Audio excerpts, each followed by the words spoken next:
चलो मैं स्टार्ट कर रहा हूँ भाई। ठीक है, एक चीज़ और लिख लूँ। हम एलसीआर सर्किट को, आपने अगर देखा हो एलसीआर सर्किट, तो बीच वाली फ्रीक्वेंसीज में करंट को पास होने दे रहा था ओमेगा आर के आसपास। तो मतलब ये ना लो पास फिल्टर है ना हाई पास फिल्टर है, मीडियम पास फिल्टर कहलाएगा। ठीक है, तो LCR series circuit is also called as medium pass filter, क्योंकि बीच की फ्रीक्वेंसीज को पास होने दे रहा था। हाँ या ना? तो LCR series circuit is also called as क्या कहते हैं, मीडियम पास फिल्टर। चलो अब हम क्या करेंगे,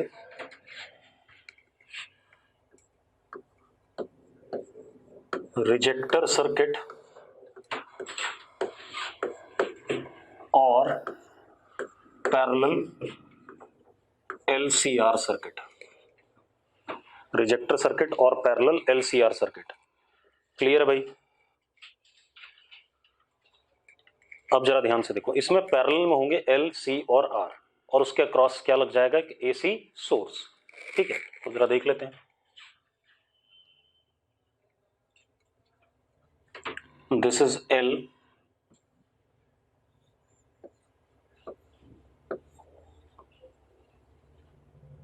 सी,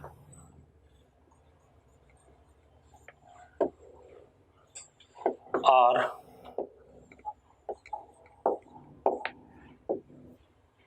और E is equal to E naught sine omega T.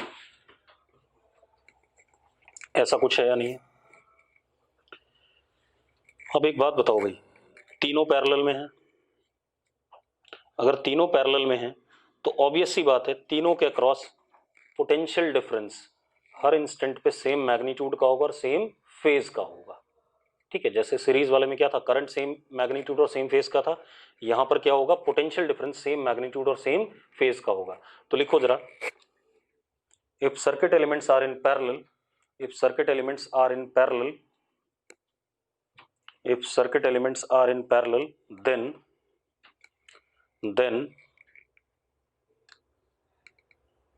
potential difference across circuit elements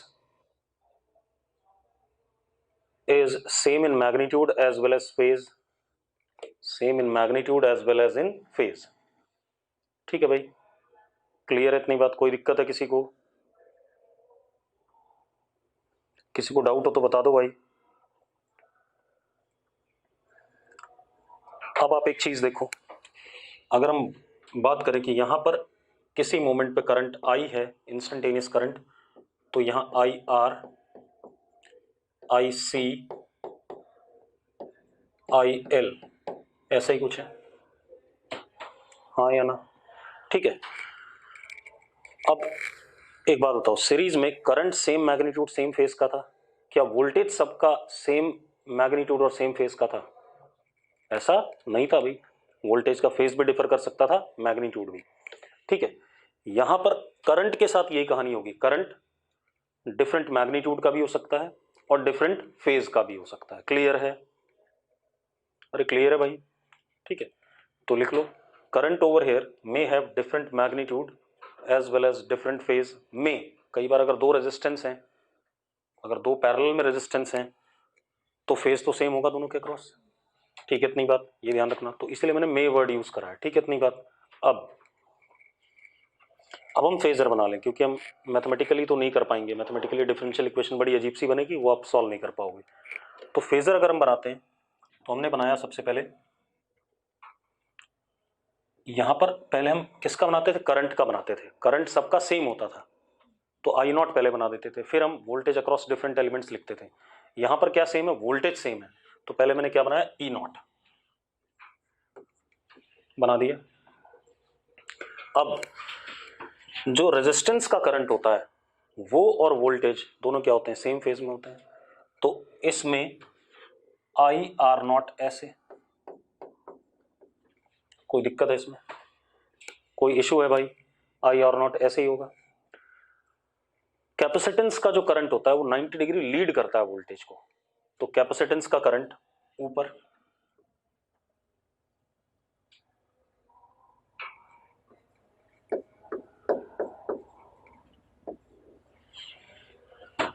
ठीक है, और इंडक्टर का करंट 90 डिग्री लैग करता है तो वो नीचे,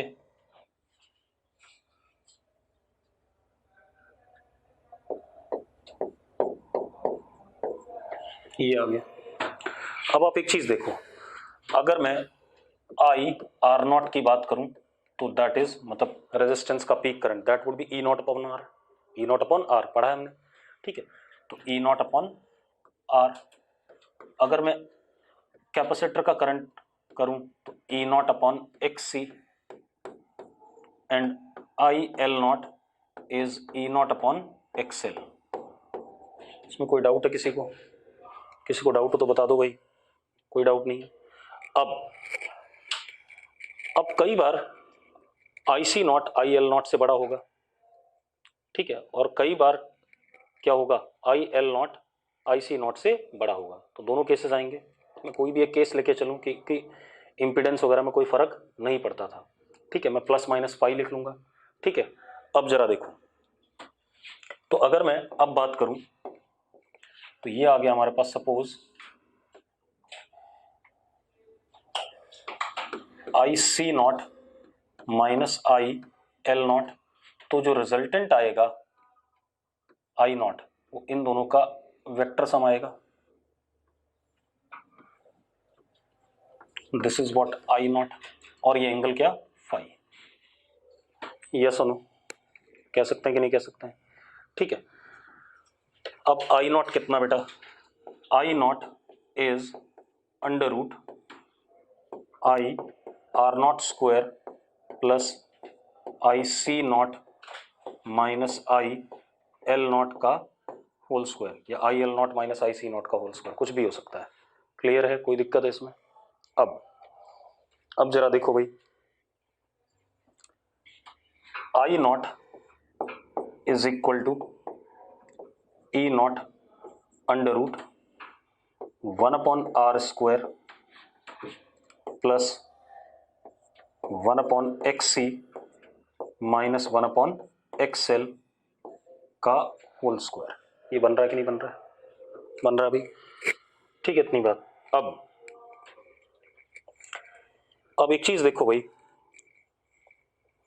हम ये जो टर्म है हमारे पास, दिस टर्म, हमें पता है करंट होता है ई नॉट बाई जेड, यही पता था हमें करंट क्या होता था, ई naught by Z.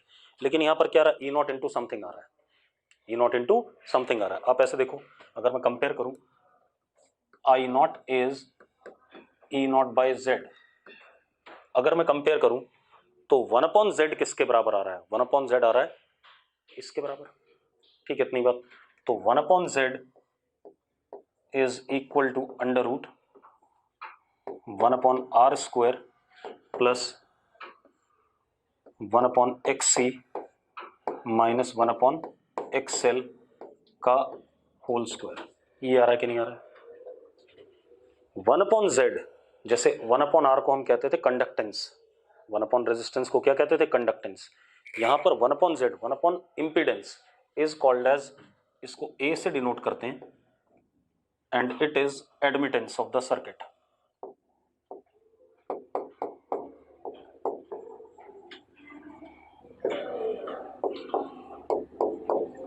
Admittance of circuit. Clear इतनी बात? कोई दिक्कत है इसमें? कोई इश्यू हो तो बता दो भाई, ठीक है। अब हम एक और काम कर सकते हैं, अगले पेज पे जाते हैं, वहां देखते हैं।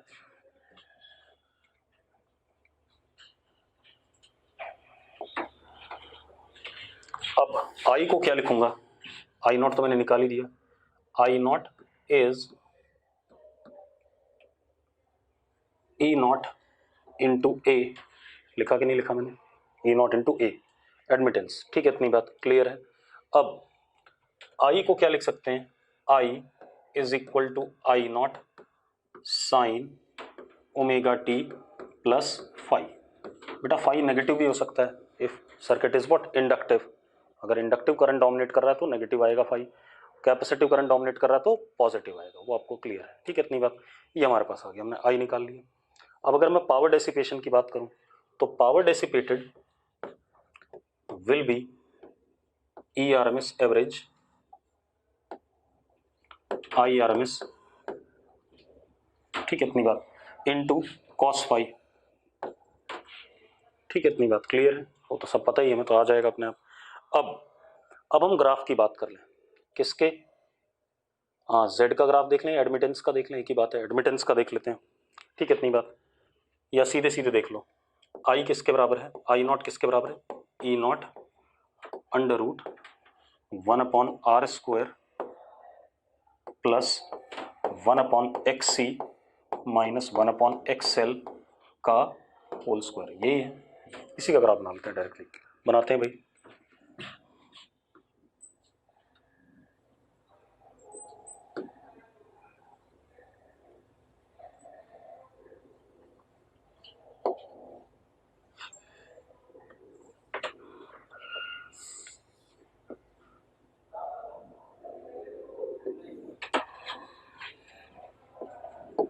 This is omega, this is I not. अब आप एक चीज देखो, अगर ओमेगा 0 होता है, ठीक है इतनी बात, ओमेगा 0 होता है तो एक्सी कितना होगा, X C will be infinity, X C क्या हो जाएगा, इन्फिनिटी, एक्सी इन्फिनिटी होगा तो 1/∞ इज व्हाट, 0, ये 0 हो गया, लेकिन एक्सएल क्या होगा, 0 होगा, तो 1/0 इज व्हाट, इन्फिनिटी, तो यानी कि हमारे पास ये वैल्यू क्या हो रही है, इन्फिनिटी हो रही है, तो ये पूरी वैल्यू इन्फिनिटी हो रही है, तो करंट क्या हो रहा है, इन्फिनिटी हो रहा है, ठीक है इतनी बात, तो करंट इज इन्फिनिटी। चल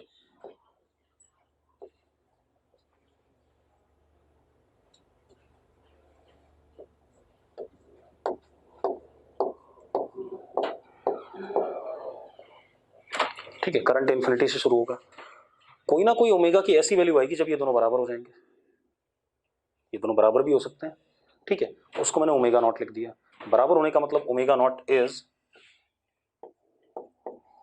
1/√LC when XC is equal to XL। ये रिजेक्टर फ्रीक्वेंसी है, रेजोनेंट फ्रीक्वेंसी नहीं है, अभी देखना पता चल जाएगा आपको, ठीक है। अब जब ये दोनों बराबर होंगे तो करंट होगा E naught by R, infinity से घटते घटते कितना हो गया, E नॉट बाय आर, ठीक है।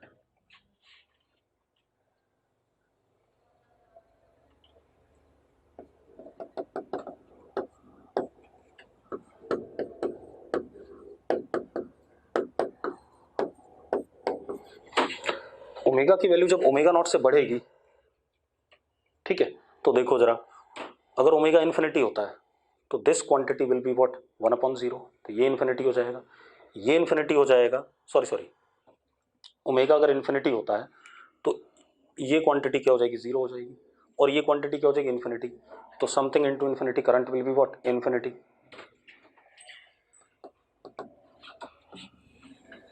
ये आ गया, मतलब इस पर्टिकुलर फ्रीक्वेंसी के वैल्यू पे करंट रिजेक्ट हो रहा है कि नहीं हो रहा है, सबसे कम करंट आया कि नहीं आया, ठीक है।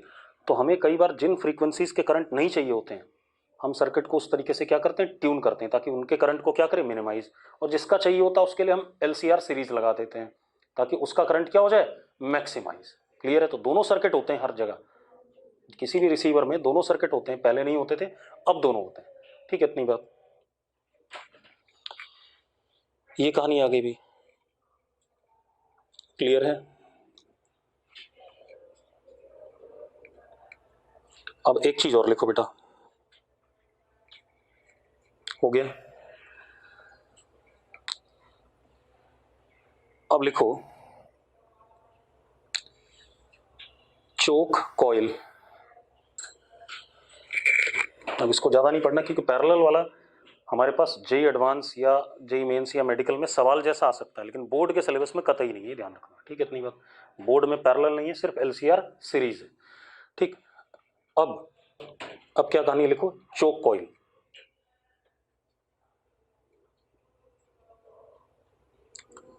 अब चोक कॉइल क्या होता है बेटा, ठीक है लिखो जरा, चोक कॉइल इज डिवाइस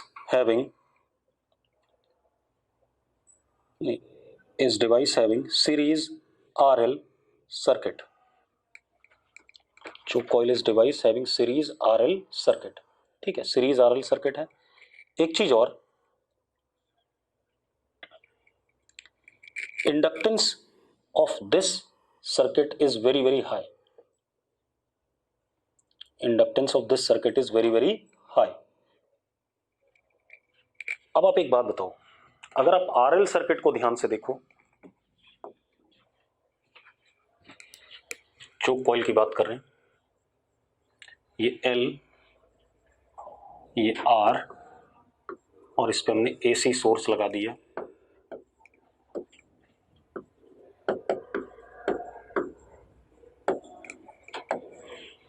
ठीक है, अब जरा ध्यान से देखो,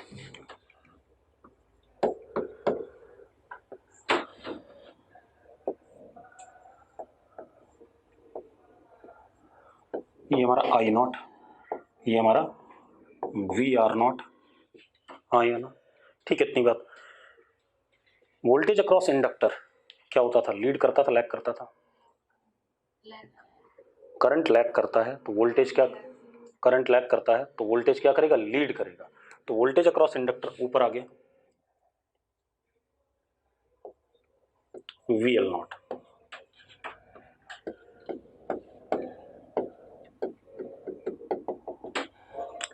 ऐसा कुछ हमने पढ़ा था, ऐसा ही पढ़ा था कि नहीं पढ़ा था? हाँ या ना? अब मेरी बात ध्यान सुनना, मैंने बोला इंडक्टर बहुत हाई है, इंडक्टर अगर बहुत बड़ा है तो एक्स सेल की वैल्यू आर से बहुत बड़ी है, एक्सएल की वैल्यू पर्टिकुलर फ्रीक्वेंसी के लिए आर से क्या है, बहुत बड़ी है। अगर ऐसा है तो V L naught V R naught से बहुत बड़ा है। और अगर ऐसा है तो फेजर ऐसा ना हो करके ऐसा होगा, जरा देखो, this is I naught, this is V R naught छोटा सा, and this is V L naught, यानी कि कुछ ऐसा हमारे पास ई नॉट, और ये एंगल फाई, हाँ या ना, यस और नो। अब एक बात बताओ, phi is tending to what, pi by two, phi is tending to pi by to.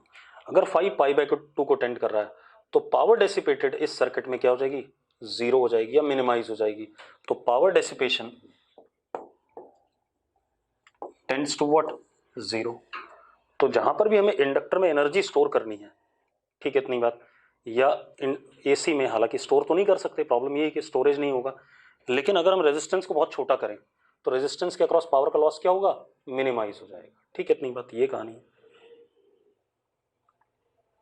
ठीक है, कहीं पर भी कॉइल लिखा है तो treated as what, RL series circuit.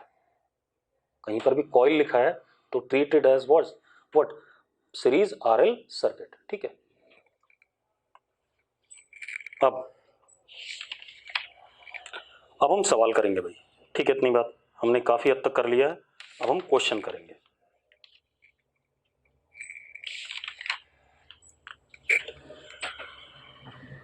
देखो, एसी की थ्योरी खत्म होगी, कुछ इंस्ट्रूमेंट्स हैं और कुछ और चीजें हैं, उनको बताना है, बाकी अब क्वेश्चन है हमारे पास। अब जरा ध्यान से देखो, पहले ध्यान सुनना, ये कोई भी सर्किट है, इसके अक्रॉस मैंने ऐसे एसी लगा दिया, ठीक है। अब यहां पर अगर ऐसे लिखा है 220 वोल्ट 50 हर्ट्ज, हमेशा ऐसे देगा, अगर ऐसा लिखा हुआ है तो this 220 volt is E R M S, आप इसको ई नॉट नहीं मानोगे, ठीक है। And this omega is 2 pi into 50, ये फ्रीक्वेंसी हो गई और इसकी क्या हो गई, ई आर एम एस हो गई। ठीक है, इतनी बात, ये ध्यान रखना। हाँ, अगर वो ऐसा कहे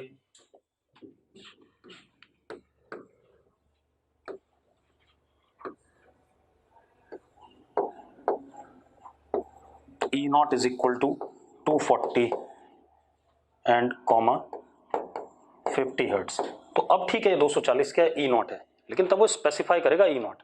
अगर उसने कुछ स्पेसिफाई नहीं करा, कई बार लैंग्वेज में लिख देगा कि पीक करंट, पीक वोल्टेज है, और अगर कुछ नहीं लिख रहा है तो हम उसको क्या ट्रीट करेंगे, आरएमएस वैल्यू ही ट्रीट करेंगे सोर्स की। ठीक है, इतनी बात क्लियर है भाई? अगर क्लियर है तो यस लिख दो।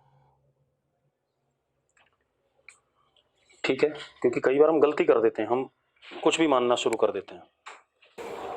अब सुनो भाई, क्वेश्चन क्या है हमारे पास, लिखो question.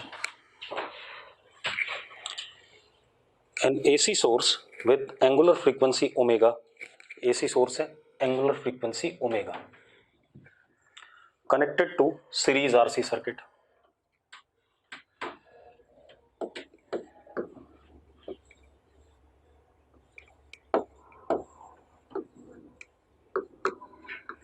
Connected to series RC circuit. Current I is registered. Current कितना इसमें I, ठीक है। अब अगर हम फ्रीक्वेंसी ओमेगा बाई 3 कर देते हैं, वोल्टेज सेम है, फ्रीक्वेंसी क्या कर देते हैं ओमेगा बाई 3। अगले सर्किट में फ्रीक्वेंसी ओमेगा बाई 3, यहाँ E0 था, यहाँ भी क्या है E0 है, वोल्टेज नहीं चेंज किया हमने, ठीक है, इतनी बात। अब सेम सर्किट पे लगा दिया हमने,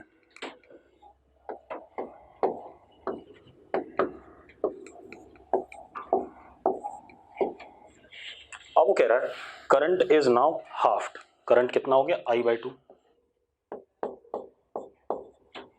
करंट इज नाउ हाफ्ड, ठीक है। Find XC upon R, find XC upon R at omega, कौन सी फ्रीक्वेंसी के लिए ओमेगा, दो बार आएगा ना, अगली बार तो ओमेगा बाई 3 के लिए आएगा, ठीक है, ओमेगा वाली वैल्यू के लिए XC अपॉन R निकालना है। क्लियर है भाई? अगर क्लियर है तो यस लिख दो, करना चाहोगे, ठीक है। अब जरा देखो, पहले वाले में I0 is equal to E0 upon under root R square plus XC square, यानी कि 1 upon omega square C square, ये आएगा कि नहीं आएगा, हाँ या ना। दूसरे वाले में I0/2 is equal to E0 upon under root R square plus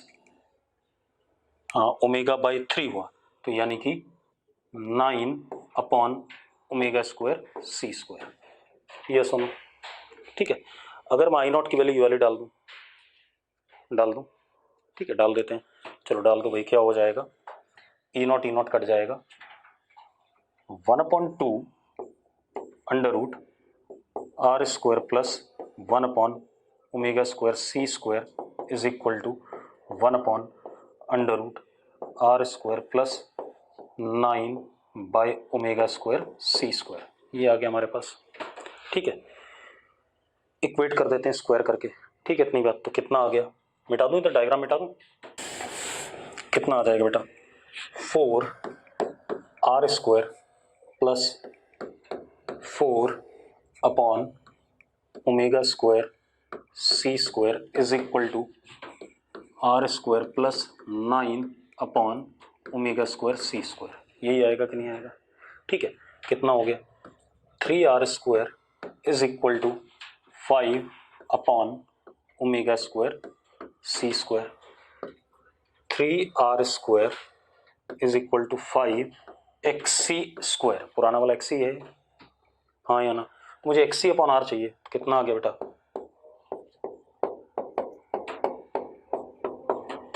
आगे कि नहीं आ गया, क्लियर है, सिंपल है भाई, कर लोगे सब लोग, ठीक है।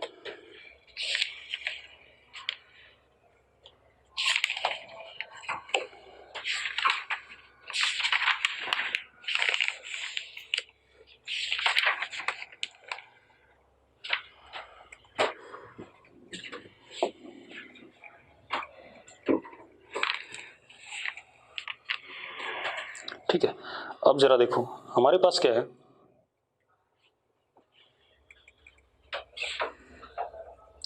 अगला क्वेश्चन, एक सीरीज में LCR सर्किट है,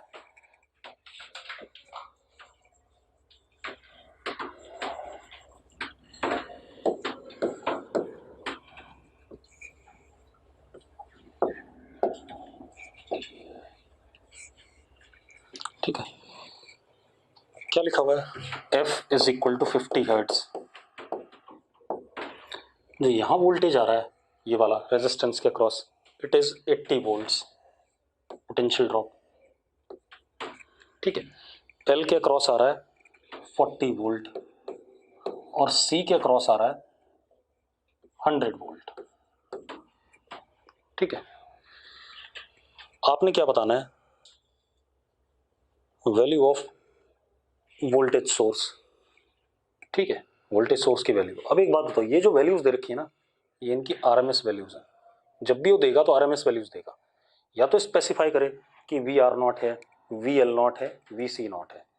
तो जब एल नॉट, आर नॉट और सी नॉट वाला है तब तो जो रिजल्टेंट आएगा ई नॉट आएगा। और अगर इसने ऐसे ही लिखा हुआ है तो आरएमएस है, तो यहाँ रिजल्ट भी कौन सा आएगा वेक्टर सम में, आरएमएस वाला आएगा। क्लियर है इतनी बात, ठीक है। अब हमसे आरएमएस ही पूछ रहा है, आरएमएस दे रखा है, आरएमएस ही पूछ रहा है, ठीक है, इतनी बात। हाँ, क्वेश्चन में लिख दे पीक वैल्यू बता दो, तो ये आरएमएस दे रखा है, हम आरएमएस निकालेंगे, E RMS is what, E naught by √2, तो √2 से क्या कर देंगे, मल्टीप्लाई कर देंगे। क्लियर है मेरी बात? अरे क्लियर है तो यस लिख दो एक बार, ठीक है। अब जरा देखो, तो हम फेजर देख लें, ठीक है।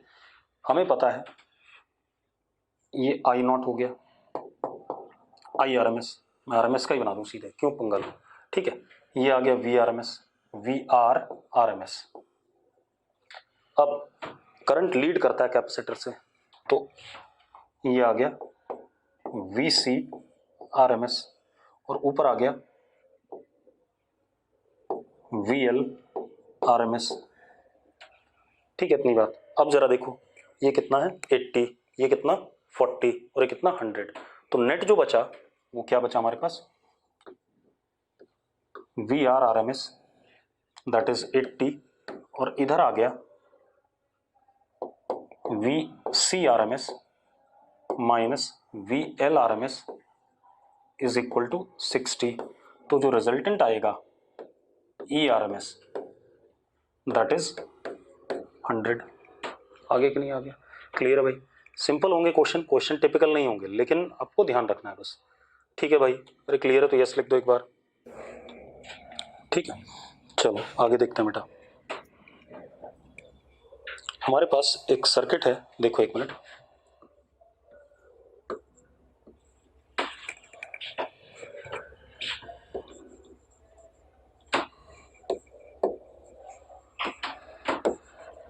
अब जो मैं यहाँ एमीटर बना रहा हूँ, ये हॉट वायर इंस्ट्रूमेंट्स हैं, ये क्या मेजर करेंगे, आरएमएस वैल्यू, ठीक है। अगर मैं यहाँ लिख दूँ डीसी एमीटर है तो भाई ये जीरो मेजर करेगा। अरे क्लियर है, मैंने पढ़ाया हुआ है, अगर डीसी एमीटर लिखूंगा तो ये जीरो मेजर करेगा। लेकिन जब भी अगर वो कहता है एमीटर की रीडिंग दो, ठीक है, that means it is hot wire instrument वाला एमीटर, ठीक है, it will measure what, RMS value. Uday कुछ कहना चाहता तो बता, उदय कुछ कह रहा है? कुछ नहीं कह रहा है, चलो। हाँ क्या कह रहा है बता तो सही भाई, सिर्फ सर लिखने से क्या होगा, कुछ नहीं कह रहा है। अब देखो भाई,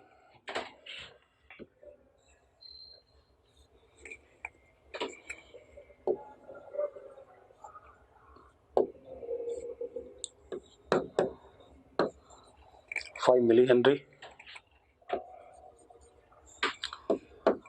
4 ओम, 50 माइक्रोफैरड, ऐसा कुछ।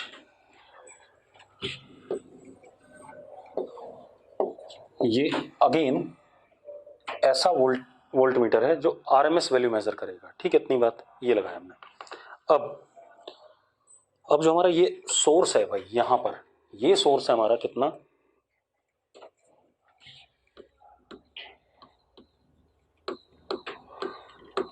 ये दे दिया, E is equal to 20 cos 200t। क्लियर है भाई? कोई दिक्कत है इसमें? ठीक है। अब आपको वोल्ट मीटर और एम मीटर की रीडिंग बतानी है। Find reading of voltmeter and ammeter. करना चाहोगे कर दो। Find reading of ammeter and voltmeter. करो भाई, अपने आप करो, मैं नहीं करूंगा। चलो नहीं आया तो मैं कराता हूं। अब आप करा दूं। अब देखो भाई, हमारे पास क्या है, करंट तो सेम जाएगा सब में, ठीक है, आई नॉट गया, ठीक है। इसका वोल्टेज और इसका वोल्टेज, चलो पहले पूरा कंप्लीट बना ले, ठीक है इतनी बात। आप ऐसे देखो, पहले मैं करंट निकाल लूँ, तो resistance is what 10, resistance is what 10, and चलो पहले XC is 1 upon omega C, omega is 200 and C is 50 into 10 की power -6, that is over here.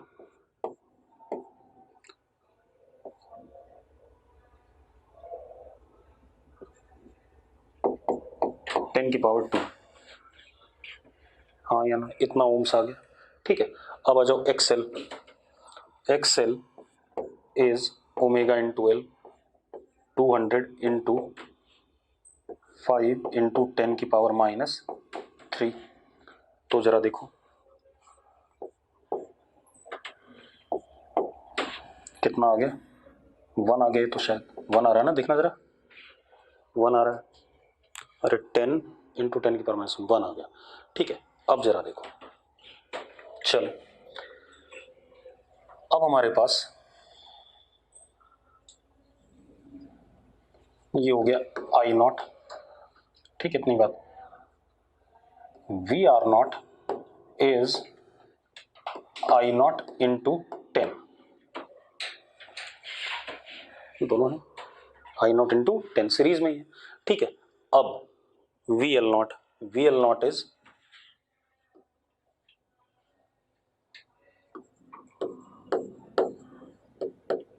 I0 into 1, हाँ या ना। VC0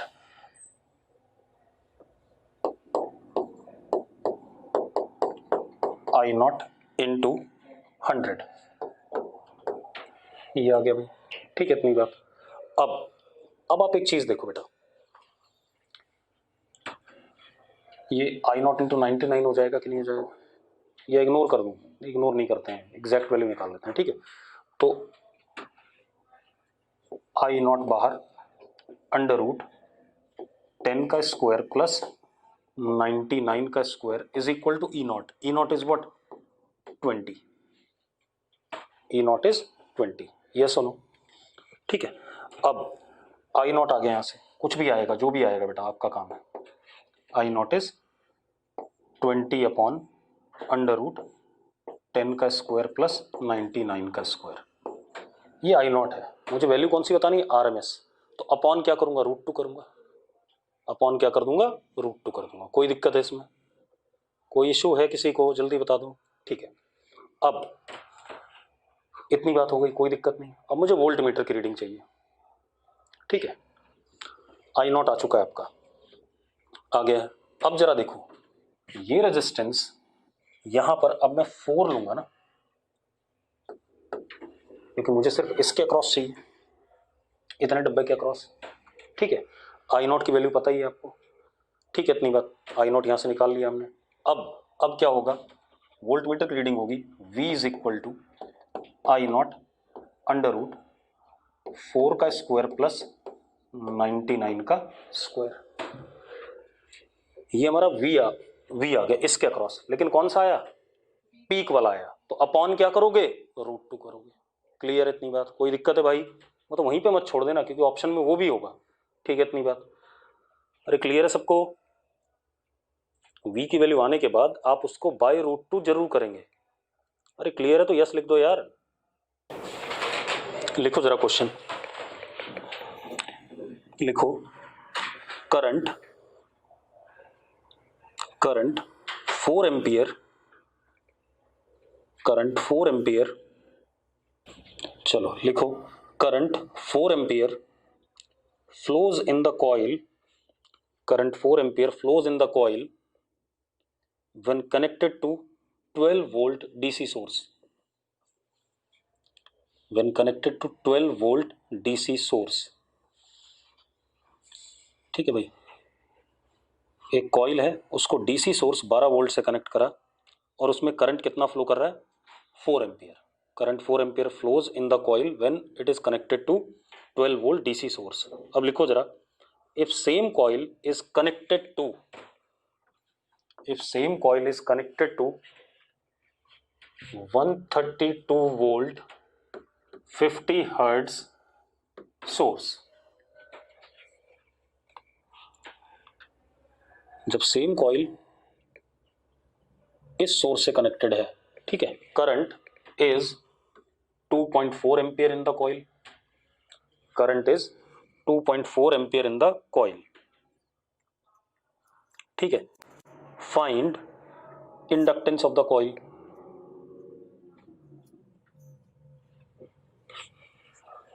find inductance in the coil.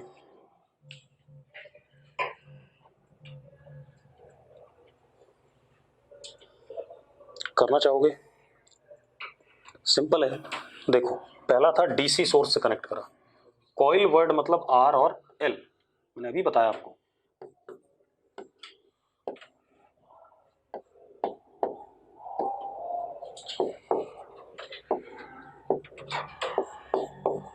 तो भाई steady state का ही current दे रहा है आपको, तो 4 is equal to 12 by R, तो आर की वैल्यू अपने आप आ गई 3, आ गई आर की वैल्यू 3, ठीक है, इतनी बात। अब ये ई आर एम एस है, निकम्मो ये क्या है, ई आर एम एस, ये आई आर एम एस है इसी कॉइल का, जब इतनी फ्रीक्वेंसी है तो मुझे क्या बताना है, एल बताना है, ठीक है। तो भाई सीधी सी बात है, I R M S, simple direct use कर लो, क्यों फालतू नाटक करें, I R M S is E R M S upon Z, upon what, Z, Z is what, under root R square plus omega square L square. अब एक बात बताओ, आपको ई आर एम एस पता है, आई आर एम एस पता है, are पता है, ओमेगा पता है, एल आ जाएगा कि नहीं आ जाएगा? अबे आ जाएगा कि नहीं आ जाएगा, जल्दी बताओ, मैं क्यों समय खराब करूं सॉल्व करके, ठीक है, इतनी बात कर लोगे। अगला क्वेश्चन देखते हैं, देखो अगला क्वेश्चन लिखो, in series LCR circuit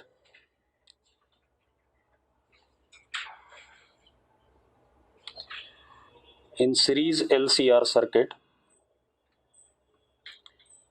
100 ohm resistance is connected, ये एक्स्ट्रा है, 100 ohm resistance is connected with AC source 200 volt omega 300, यहाँ सीधे F नहीं दिया, सीधे क्या दे दिया, ओमेगा दे दिया। अरे मेरी बात समझ में आई, एल सी आर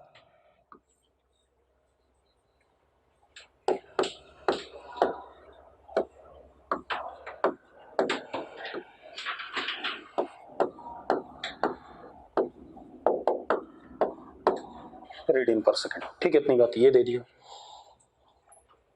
ठीक है, लिख लिया सबने, सर्किट ये है, ठीक।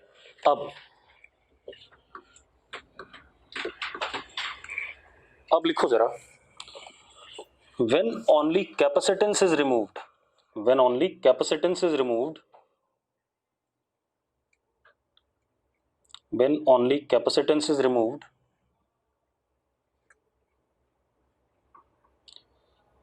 I lags E by 60 degree, I lags E by 60 degree,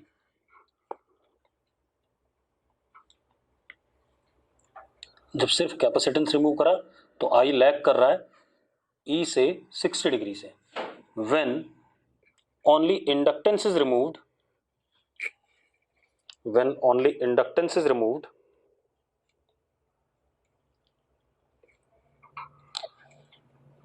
I leads E by 60 degree, ठीक है। Find power dissipated in this circuit, power dissipated in this circuit, बेटा मैंने गलत बना दिया, ये 100 नहीं है, 100 वही है, ठीक है, क्लियर है। अब आप एक बात बताओ, अब 60 डिग्री एंगल बता रहा हूं, एक बार लीड कर रहा है, एक बार लैग कर रहा है, ठीक है, दोनों केसेस में, अगर दोनों केसेस में 60 डिग्री एंगल है मतलब सर्किट रेजोनेंस में है। एक बात बताओ, एक बार ये जब C हटाया तो वी एल नॉट और ये वी आर नॉट,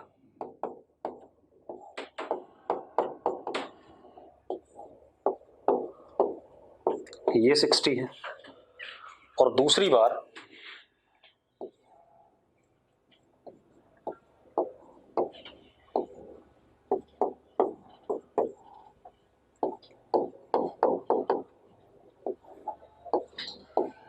ये 60 है।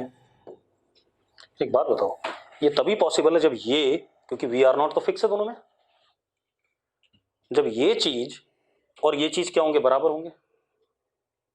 तो सर्किट किस में आ गया, रेजोनेंस में आ गया, मतलब प्योरली रेजिस्टिव सर्किट है। एक्सी और एक्सएल क्या है, बराबर है, ठीक है। तो एक्सी और एक्सएल बराबर है तो प्योरली रेजिस्टिव सर्किट है, ऑब्वियस सी बात है, सीधे सीधे क्लियर हो रहा है। तो सीधे सीधे क्लियर हो रहा है तो पावर मैक्सिमम डेसिपेट होगी, और कितनी होगी, E R M S 200, I R M S कितना 200/100, यानी कि कितना 2, ठीक है, into cos five, that would be 1, तो कितना आ गया 400 आ गया। क्लियर इतनी बात, अरे क्लियर है, ठीक। अगला देखते हैं बेटा,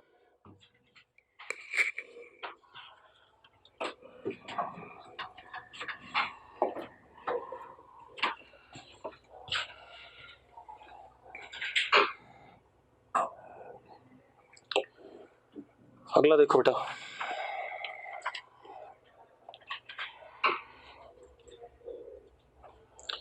लिखो choke coil is needed,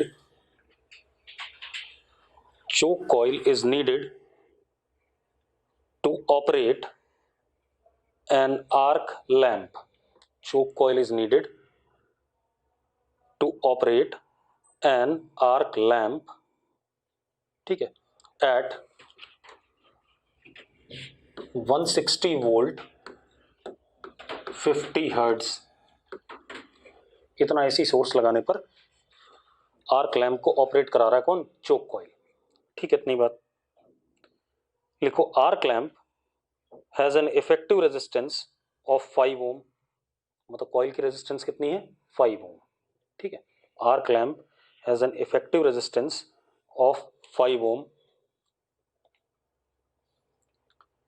when running at 10 ampere, मतलब करंट कितना उसके cross 10 ampere. Calculate impedance,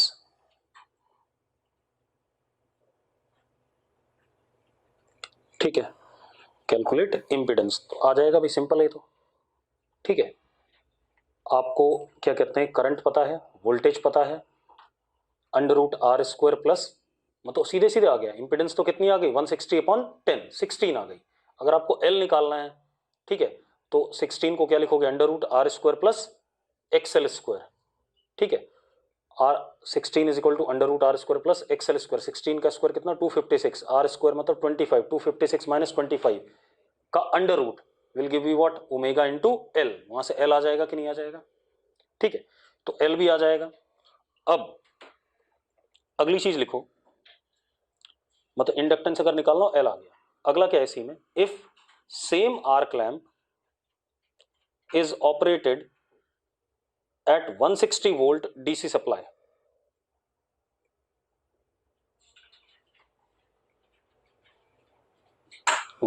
volt DC supply,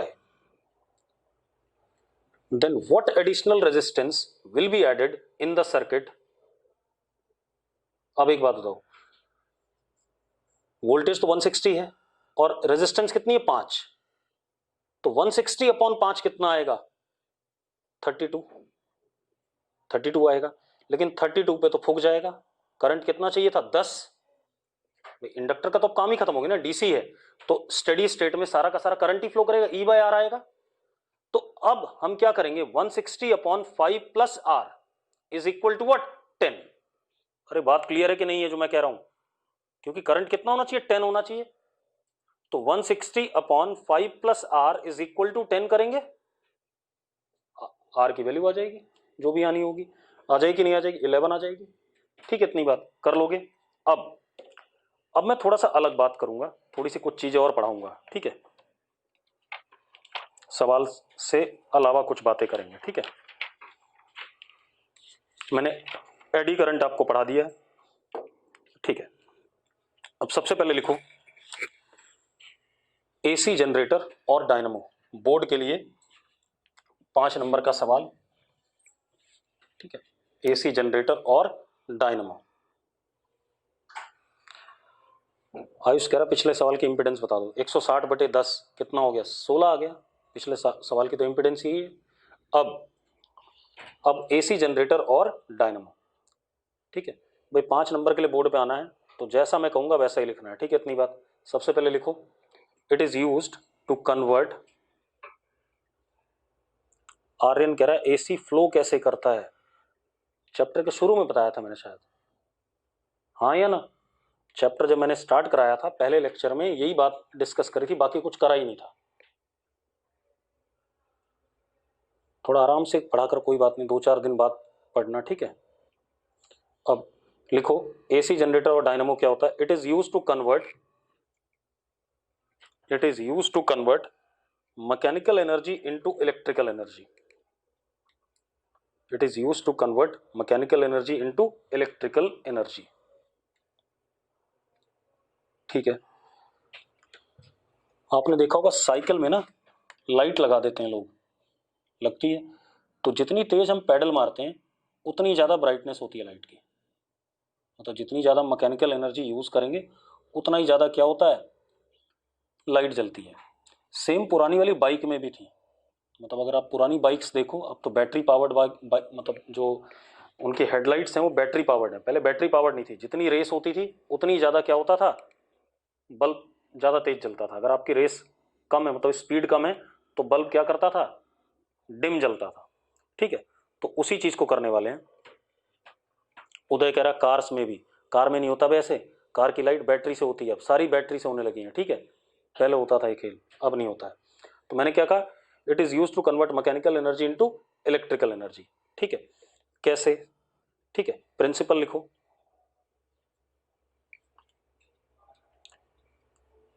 it works on principle of EMI, electromagnetic induction. It works on principle of EMI. मैं बता रहा हूं, सुनो। हम कंडक्टिंग कॉइल लेंगे, मेरी बात ध्यान सुनो। हमने एक कंडक्टिंग कॉइल लिया, ये ठीक है, यहां से एक तार आई कंडक्टिंग, ऐसे ऐसे ऐसे नीचे। ठीक है, और इधर मैग्नेट का नॉर्थ और इधर मैग्नेट का साउथ। अब मैंने इसको किसी तरीके से घुमाना शुरू करा, पैडल मारा तो ये घूमना शुरू हो गया। जब ये घूमेगा तो इस कॉइल के अक्रॉस क्या चेंज करेगा? फ्लक्स, मैग्नेटिक फ्लक्स चेंज करेगा। तो इस कॉइल में क्या इंड्यूस होगा? ईएमएफ। उस ईएमएफ से अगर मैं इसी कॉइल में कहीं आगे जाकर के बल्ब जोड़ दूं, ठीक है, इतनी बात, तो करंट फ्लो करेगा उस बल्ब के अक्रॉस लूप में पूरा। तो उस बल्ब में क्या आएगा? करंट आएगा, तो वो क्या कर जाएगा? जल जाएगा भाई। ठीक है, इतनी बात। तो अब it works on the principal of EMI. लिखो जरा, when conducting coil is rotated in magnetic field, when conducting coil is rotated in magnetic field, और हमने करा हुआ भी है, कई सवाल करे थे ऐसे ईएमआई में। When conducting coil is rotated in magnetic field, EMF is induced in the coil. EMF is induced in the coil. अब कॉइल को रोटेट कैसे करोगे? ठीक है, मैकेनिकल एनर्जी से ही करेंगे। मतलब हम क्या करें, कोई ऐसा अरेंजमेंट बना दें, मतलब ये कॉइल था ऐसे, नीचे हैंडल बना दें और ऐसे ऐसे घुमाना शुरू कर दें। ठीक है, अब उस हैंडल पे मैं स्टीम ऑफ वाटर डालूं तो भी घूम सकता है। ठीक है, ये डैम का भी यही मैकेनिज्म है सबका। ठीक है, इतनी बात। जब ऊपर से पानी गिरता है टरबाइन के ऊपर, तो टरबाइन क्या करती है? रोटेट करती है। And that turbine is placed into, मतलब टरबाइन रोटेट करती है तो कॉइल रोटेट करती है। कॉइल रोटेट करती है, कॉइल को हमने किसके अंदर रखा होता है? मैग्नेट के बीच में रखा होता है, ताकि मैग्नेटिक लाइंस के अक्रॉस फ्लक्स क्या करे? कॉइल के अक्रॉस चेंज करे। ठीक है, इतनी बात। अब ये कहानी आ गई। अब सबसे पहले हम पहले इसका मैथमेटिकल पॉइंट देख लें, है ना। अगर मान लो हमारे पास विंड मिल, सब यही है भाई, आर्यन विंड मिल हो गई, जितनी तरीके से बिजली प्रोड्यूस कर रहा है सबके सब यही प्रिंसिपल है। ठीक है, एसी जनरेटर यही है। अब हमारे पास क्या है? हमने एक काम करा, पहले हम मैथमेटिक्स देख लें। मान लो हमारे पास कॉइल के नंबर ऑफ टर्न्स कितने हैं? एन। एरिया ए कॉइल का, मैग्नेटिक फील्ड बी जिसमें हम इस कॉइल को रोटेट करा रहे हैं, एंड एंगुलर वेलोसिटी ओमेगा से रोटेट कर रहा है।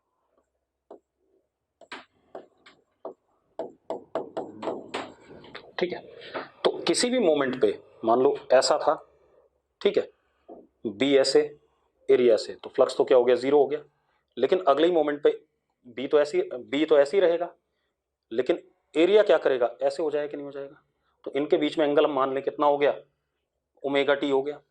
कोई भी एंगल हो सकता है भाई, आप ऐसे देखो, मान लो एरिया वेक्टर भी ऐसे ही है और बी भी ऐसे ही है, दोनों ऐसे हैं सामने। अब एरिया वेक्टर ऐसे रोटेट कर रहा है कितने से, ओमेगा से। तो angle between area vector is what, omega into T. ठीक है, इतनी बात। अगर ऐसा आ गया तो अब खेल हमारे पास खत्म हो गया। तो flux at any instant will be equal to N B A cos omega t. Mathematics तो यही कहती है। इसका रेट ऑफ चेंज क्या दे देगा, ईएमएफ इंड्यूस्ड। तो EMF induced is d phi by dt and that would be equal to n b a omega sin omega t। ये आगे कि नहीं आ गया, हाँ या ना। This N B A omega क्या हो जाएगा, E naught, peak value of the EMF induced. ठीक है, इतनी बात। तो E naught sine omega T and E naught कितना, N B A omega. AC आ गया कि नहीं आ गया। अगर कॉइल की रेजिस्टेंस आर है, ठीक है, तो करंट कितना इंड्यूस होगा, ई अपॉन आर। ठीक है, इतनी बात। आ जाएगा कि नहीं आ जाएगा, वो भी एसी करंट होगा। ठीक है, हो गया भाई। ये तो आ गया इसका मैथमेटिकल पॉइंट ऑफ व्यू। अब इसका कंस्ट्रक्शन देखें कैसे बनता है, क्या खेल होता है। ठीक है, हो गया यार, अरे हो गया, मर गए सारे के सारे। चलो अब जरा हम कंस्ट्रक्शन की बात करें। कंस्ट्रक्शन लिखो।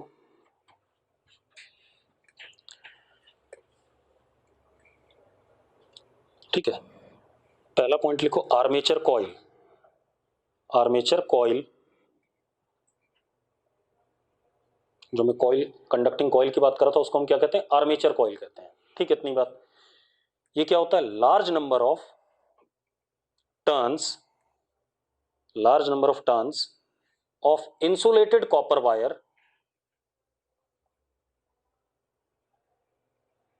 मतलब ये वाली तार, अगर ये कॉपर की है मान लो, ये तार, इस पे प्लास्टिक चढ़ा हुआ है, और ये तार कॉपर की होगी अंदर, और इस पे प्लास्टिक चढ़ा हुआ है, इंसुलेटेड कॉपर वायर, इसके लार्ज नंबर ऑफ टर्न्स।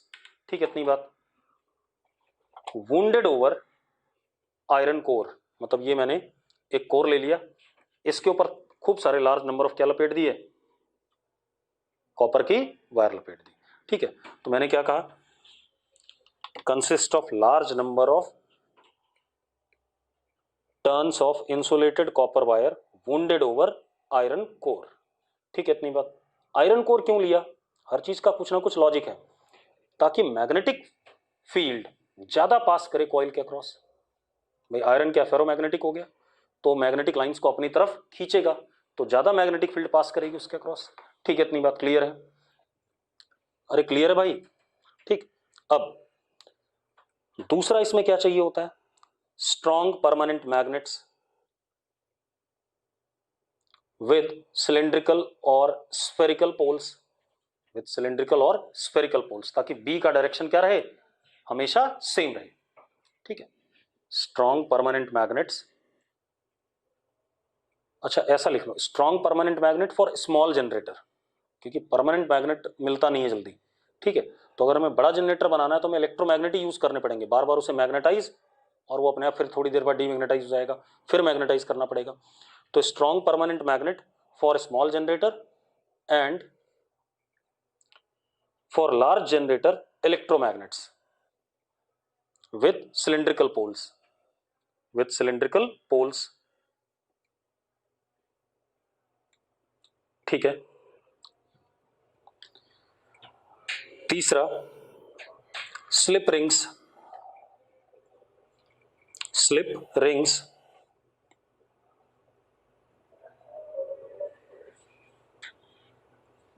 ठीक है, two brass rings R1 and R2, two अभी बताऊंगा कैसे, to brass rings R1 and R2, ठीक है, इतनी बात, connected at the ends of armature coil, connected at the ends of armature coil. अभी इसका वर्किंग देखेंगे, इसका बड़ा सा रोल है, connected at the ends of armature coil, ठीक है। चौथी चीज, carbon brushes pressed against slip rings, carbon brushes B1 and B2, carbon brushes B1 and B2 pressed against slip rings।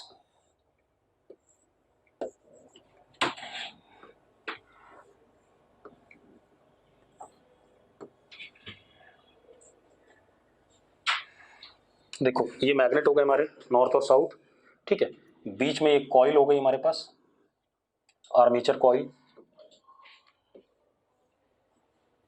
और इसका एक एंड ऐसे, एक एंड ऐसे, ठीक है, इतनी बात। अब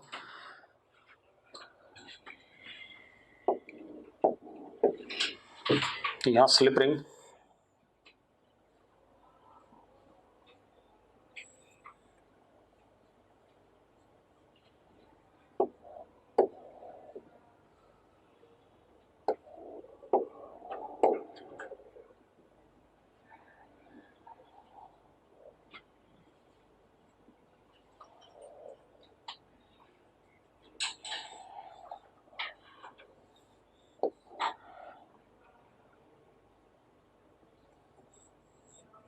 R1 R2 B1 B2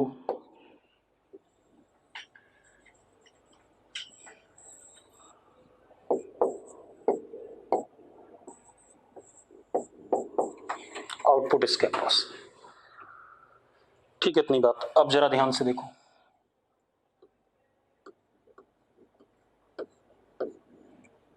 इसको हम किसी मैकेनिकल सिस्टम से ओमेगा से घुमा रहे हैं, कुछ भी हो सकता है, ठीक है। अब आप एक चीज देखो, ठीक है, जब इसे घुमाएंगे, ठीक है, इतनी बात, तो हमारे पास एक इंड्यूस ईएमएफ आया, हमने निकाल लिया था अभी थोड़ी देर पहले,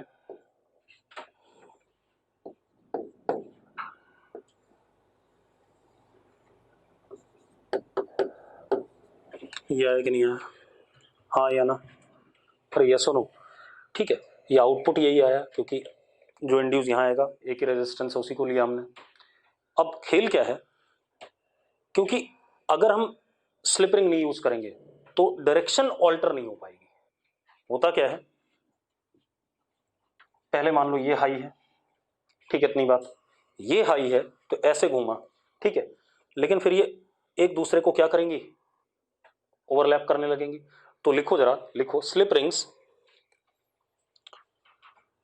rings rotate along with armature coil, मतलब जैसे जैसे आर्मेचर कॉइल घूमती है ना, ऐसे लगा होता है, देखो आर्मेचर कॉइल के साथ ही ये भी क्या करते हैं, घूमते हैं ऐसे, ठीक है, आर्मेचर कॉइल घूम रही है, उसी के साथ वो भी घूमेगा, अगर नहीं घूम पाया तो अड़ जाएगा कहीं ना कहीं, फिर करंट जो वोल्टेज आएगा उसकी डायरेक्शन ऑल्टर नहीं हो पाएगी। तो लिखो जरा, slip rings rotate along with, actual में ऐसे नहीं घूमते हैं, होता क्या है, ये जब घूमता है ना तो ये ऐसे घूम रहा होता है, उसके साथ टच में होता है बस, ताकि कनेक्शन क्या रहे, बना रहे। ये यहीं पर ऐसे ऐसे घूमता रहता है और ये ऐसे घूमता रहता है, और गोल तो होता ही है, तो उसके साथ क्या करता है, वो घूम ही जाता होगा, मैं देखा नहीं इतना, ठीक है। तो slip rings rotate along with armature coil, ठीक है, ये हो गया हमारे पास क्या कहते हैं, एसी जनरेटर। 5 नंबर इस काम के मिलने हैं अगर आप ऐसा करोगे तो, ठीक है। अब अगला लिखो भाई, अगला हमारे पास डीसी जनरेटर,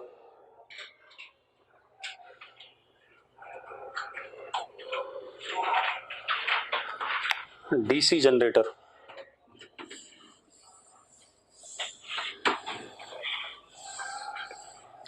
लिखो प्रिंसिपल, सॉरी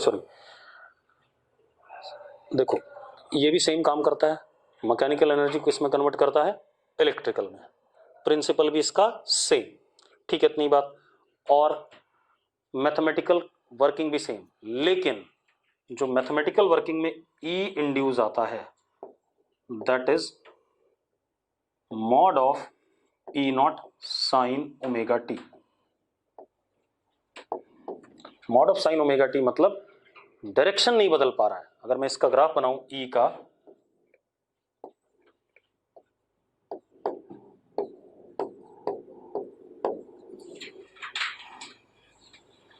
ऐसा बनेगा।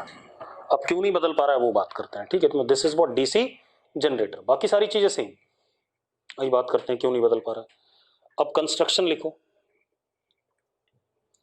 ये बोर्ड में नहीं आता भाई, ठीक है, not in board syllabus. Construction लिखो इसका, इंस्टेड ऑफ स्लिप रिंग्स, बस एक ही अंतर है, instead of slip rings we will be using split rings.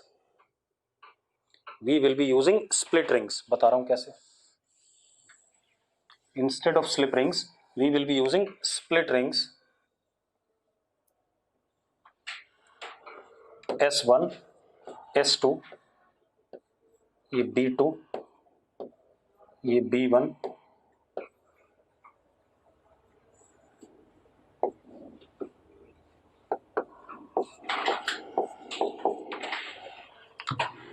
Split rings do not rotate along with what, armature coil, ठीक है। इतनी बात, आर्मेचर कॉइल के साथ रोटेट नहीं करेंगे तो डायरेक्शन ईएमएफ का बदलेगा नहीं। तो लिखो जरा, split rings do not rotate with armature coil.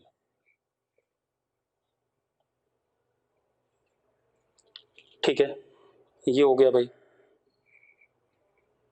अब आता है हमारे पास डीसी मोटर, इसको कल करेंगे। डीसी मोटर, ट्रांसफार्मर और तीन चीजें मैंने लिखा रखी हैं, इसको ये बताएगी, ठीक है।